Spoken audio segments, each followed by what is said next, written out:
अस्सलाम वालेकुम, welcome back to our channel. कैसे हैं आप सब? आई होप ठीक ठाक होंगे और हम भी बिल्कुल ठीक है। इस टाइम पे हम गाड़ी में मौजूद हैं और हम जा रहे हैं एक ख़ास जगह पे। ख़ास जगह का बताएंगे आतर यहाँ पर। और हम जो है ना अभी फ़िलहाल तो आपसे मशवरा लेना था। अभी तो फ़िलहाल हम गांव जा रहे हैं, लेकिन जो है ना अभी आप लोगों से एक मशवरा लेना था, क्योंकि हम लोग जो है ना हमारा प्लान था जब हम बाहर मिडल ईस्ट से वापस आए थे पाकिस्तान, तो आने के बाद हमें अंदाज़ा हो गया था कि इस मुल्क में जो है ना हमारा गुजारा नहीं है। मुल्क को फिर लोग कहते हैं कि आप मुल्क क्यों कहते हैं? मुल्क नहीं, मुल्क से मुराद हमारा सिस्टम होता है कि इस सिस्टम के अंदर हमने जो है ना पिछले 2, 2.5, 3 साल में जो कुछ सहा है, बर्दाश्त किया है ना इस मुल्क में, तो हमारा जो है ना अभी इतना ज़्यादा हमारा दिल जो है ना चार्ट हो गया है कि हम जो है ना हमने 4 मुल्क अभी सर्च किए हैं। जब आए थे उस वक्त हमारा प्लान था तुर्की जाने का बेसिकली। तो तुर्की जो है ना बिज़नेस इमिग्रेशन दे रहा था उस वक्त। अगर आप $2.5 लाख की इन्वेस्टमेंट वहाँ पे करें तो आपको पूरी फैमिली को वो जो है ना इमिग्रेशन दे रहा था। तो उस वक्त जो है ना हमारा प्लान था, लेकिन सडनली ऐसा हुआ कि गवर्नमेंट चेंज हो गई 2022 में। इमीडिएटली जब हम आए थोड़ी देर के बाद ही चेंज हुई गवर्नमेंट, और ये सिचुएशन हुई है कि उसके बाद हम लोग जो है ना वो $2.5 लाख जो है ना हमारे लिए एक किस्सा ममनुआ हो गया, क्योंकि डॉलर जो है ना एकदम 150 से 300 क्रॉस कर गया। तो उस वक्त जो हमारे पास पैसे थे, हमारी बदकिस्मती है कि हमने सारे के सारे पैसे पाकिस्तानी रुपए में प्रॉपर चैनल बैंकों में ट्रांजैक्शन करके पाकिस्तान में शिफ्ट किए थे। तो उसमें ये हुआ कि वो सारा पैसा हमारा डिवैल्यू हो गया, यानी कि ऑलमोस्ट हाफ हमारा डिवैल्यू, जो हमारा यानी कि $1 लाख था 50,000 हो गया एकदम। हमें पता चला एक 2 महीनों के अंदर ही कि वो हमारा पैसा डिवैल्यू हो गया। तो हमारे पास $2.5 लाख की भी सख्त बाकी नहीं रही पहले, ठीक है। तो उसके बाद फिर हमने और कुछ कंट्रीज सर्च करने स्टार्ट किए कि और कौन कौन से कंट्रीज़ हो सकते हैं जहाँ पे हम लोग जो है ना जा सकते हैं। तो हुआ ये कि उसके बाद सर्च करते करते हमने पहले अज़रबैजान का फाइनल किया था। अज़रबैजान में ऐसा सिस्टम था कि मैंने जो मेरी रिसर्च थी उसके मुताबिक आपने $1.5 लाख ऑलमोस्ट उनके बैंक में डिपॉजिट करवाना है, वहाँ विजिट वीज़े पे जाके वहाँ पे शिफ्ट करना है, और वो लोग आपको जो है ना जो है ना आपको कार्ड दे देंगे जिस पे आप वहाँ पे रह सकते हैं, और 5 साल आप रहेंगे तो आपको परमानेंट रेजिडेंस मिल जाएगी। तो वो वहाँ पे भी हमने थोड़ी रिसर्च की। $1.5 लाख का इशू नहीं था वो वहाँ पे। एक तो पैसे भी इतने ज़्यादा हमारे पास नहीं थे। फिर उसके बाद हुआ ये कि कुछ जो है ना वहाँ पे जाके हमने देखा कि वहाँ लैंग्वेज का बहुत बैरियर था। हालांकि मेरे फील्ड के रिलेटेड ऑयल एंड गैस से रिलेटेड मेरा फील्ड है, तो मेरे फील्ड से रिलेटेड वहाँ पे जॉब थी, और मेरे कोलीग थे वहाँ पे, यानी कि अज़रबैजान के मेरे 2-3 कोलीग थे जो वो दुबई में मेरे साथ काम करते थे। उन लोगों ने मुझे बहुत ज़्यादा कहा कि आप आ जाएँ, हम कोशिश करेंगे। तो अज़रबैजान जो है ना उसके बाद फिर मैंने और ऑप्शंस पे सोचना शुरू किया।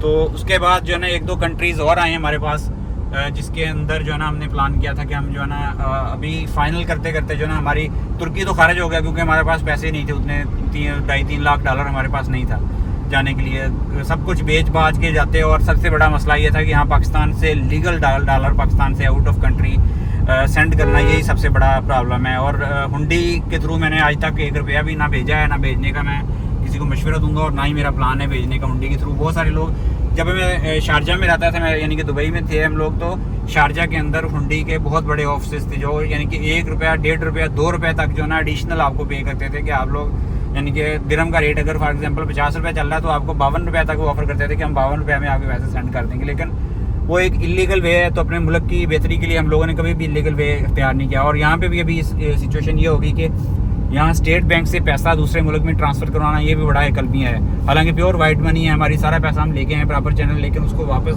डॉलरों में कन्वर्ट करा के भेजना, वो भी एक बहुत बड़ा एक नाइटमेयर है हमारे लिए इस वक्त। और उसी वजह से जो है ना फिर हमने सोचा कि और क्या क्या पॉसिबल रीज़न हो सकती हैं, क्या पॉसिबल वेज हैं। तो उसमें 2 कंट्री हमारे रडार के अंदर और आए, जिनमें एक मलेशिया है और एक इंडोनेशिया है, तो जिसके ऊपर अभी वर्किंग चल रही है। और इसमें मलेशिया में भी मलेशिया की करेंसी काफ़ी हाई है। वहाँ पे जाके हमारा कॉस्ट ऑफ लिविंग बड़ी ज़्यादा थी। उसमें भी हमारा यानी कि जो जा रहे थे अज़रबैजान में, जो है ना एक मनात $1.5 का एक मनात है ऑलमोस्ट। मनात करेंसी उनकी बहुत हाई है, यानी कि वो डॉलर अभी $300 का है, तो वो $450 का उनका एक मनात है।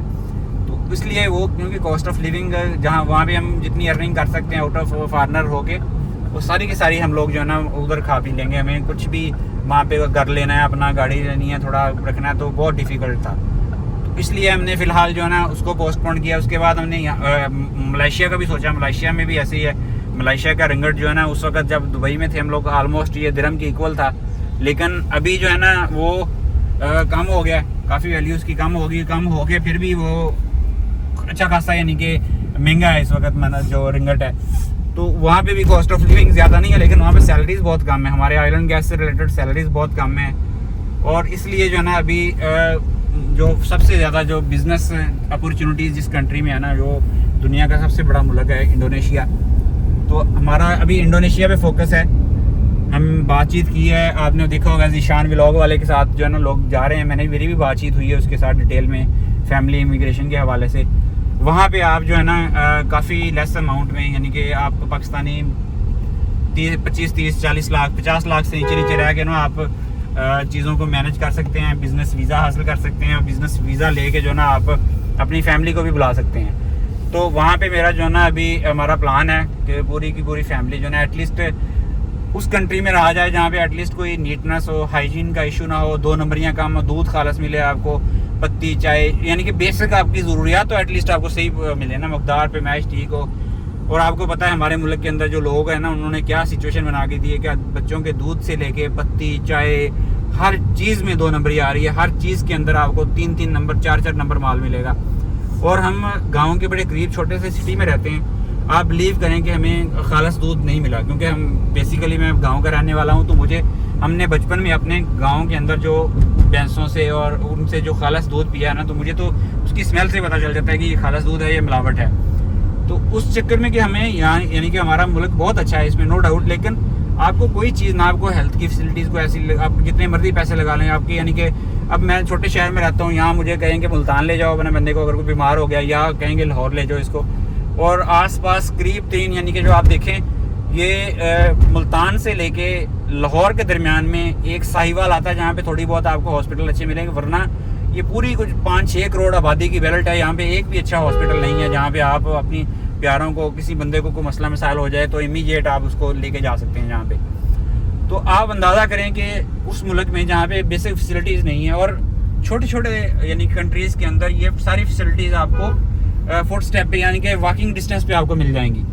तो कहने का मतलब ये है कि एटलीस्ट किसी ऐसे मुल्क में जहाँ पे सेम कॉस्ट हो, गरीब लोग, इंडोनेशिया को लोग मोस्टली कहते हैं गरीब है, गरीब तो है, लेकिन वो बहुत सारी मोराल में, बहुत सारी चीज़ों में हमसे बड़े अमीर हैं। वो उनके अंदर जो है ना ईमानदारी है, उन लोगों के अंदर बेईमानी का शायबा जिस तरीके से हमारे अंदर कूट कूट के भरा है, उनके अंदर बहुत कम है। बड़े अच्छे लोग हैं, बहुत ज़्यादा मिलनसार। और मैंने दुबई में हमारे साथ इंडोनेशियन, मलाइशियन लोगों ने काम किया, तो उनकी जो ख़वातीन है, इवन जो है ना, यानी कि लोगों के घरों में वो मेड्स लगी हुई हैं अरबियों के घरों में, लेकिन उसके बावजूद उनकी मिसाले लोग देते हैं। उनकी अरबी जो है ना, लोग 20-20, 30-30 सालों से उनको घरों में रखा हुआ है।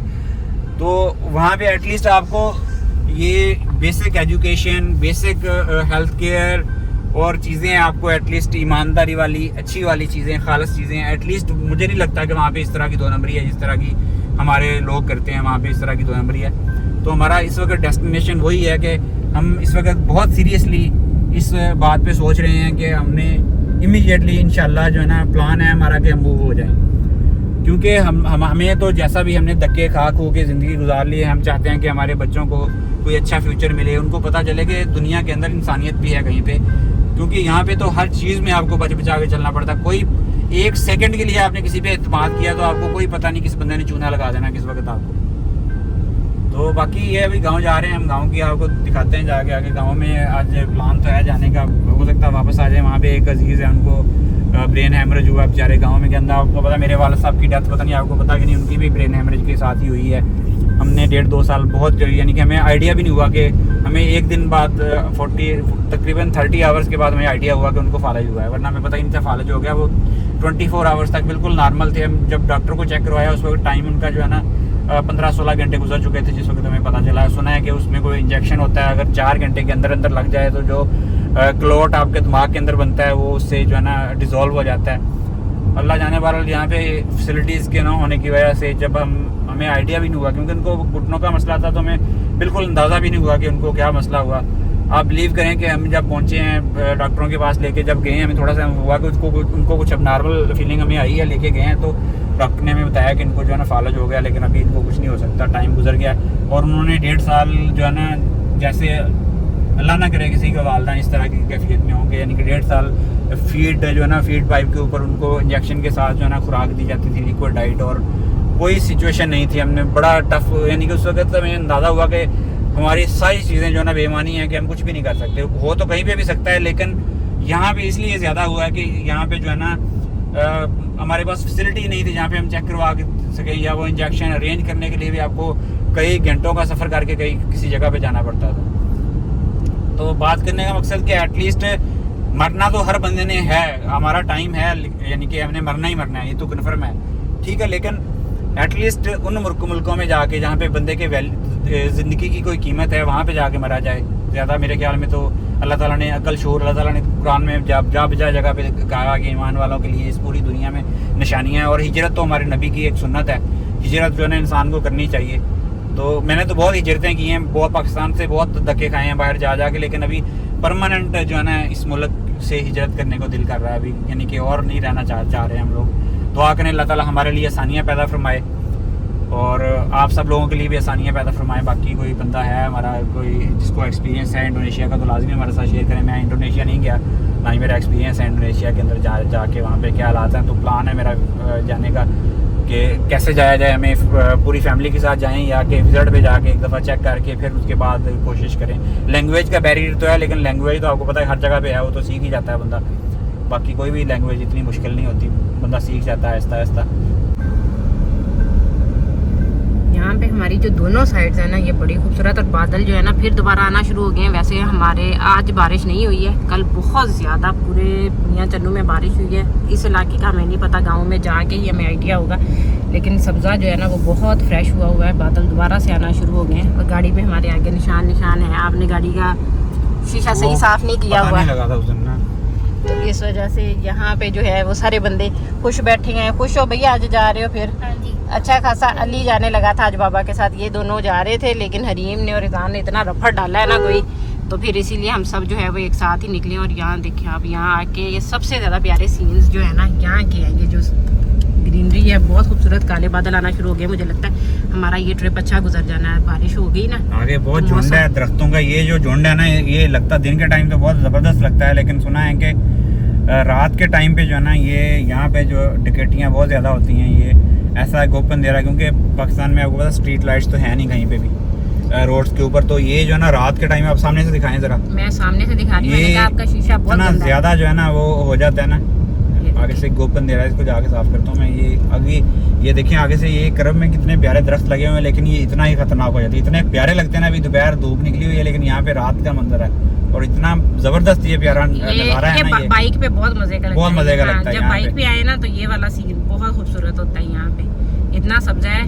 हाँ जिसकी हद नहीं है, और वो फिर आपस में ऊपर से दरख्त इतने खूबसूरत मिले हुए हैं ना, जो है ना वो देखने में जब अच्छी लगती हैं, और वही ये दिन को अच्छी लगती हैं, रात को बहुत खौफ आता है। रात को अगर हम आए ना यहाँ पे फिर बड़ा डर लग रहा होता है उस टाइम पे।